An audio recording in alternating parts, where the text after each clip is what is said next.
17 ऊंट और 3 बेटे। बहुत समय पहले की बात है। एक वीरान गांव में एक बूढ़ा आदमी अपने 3 बेटों के साथ रहता था। उसके पास 17 ऊंट थे, जो उसकी आमदनी का मुख्य स्रोत थे। वह उन ऊंटों को रेगिस्तान में सामान ढोने के लिए किराए पर देता था। एक दिन उसका निधन हो गया। मरने से पहले उसने एक वसीयत लिखी थी, जिसमें उसने अपनी संपत्ति अपने तीनों बेटों में बांट दी थी। अंतिम संस्कार और अन्य जिम्मेदारियां पूरी होने के बाद तीनों बेटों ने वसीयत पढ़ी। जहां उसके पिता ने बाकी संपत्ति को 3 बराबर हिस्सों में बांटा था, वहीं ऊंटों को अलग तरीके से बांटा था।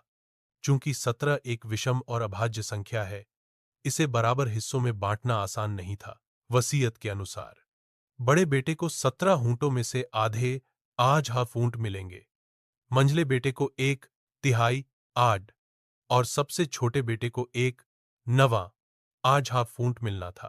तीनों भाई यह सुनकर चकित रह गए और सोचने लगे कि इस बांट को कैसे पूरा किया जाए। न तो 17 का आधा सही आता है, न तिहाई और न नवां भाग। किसी को भी इसका हल समझ नहीं आया। उन्होंने कई दिन इस समस्या को सुलझाने में बिताए, लेकिन कोई हल नहीं मिला। आखिरकार वे गांव के एक बुद्धिमान व्यक्ति के पास पहुंचे। बुद्धिमान व्यक्ति ने समस्या सुनी और तुरंत समाधान सुझाया। उसने उनसे कहा कि वे सभी 17 ऊंट उसके पास ले आएं। बेटे ऊंट लेकर पहुंचे।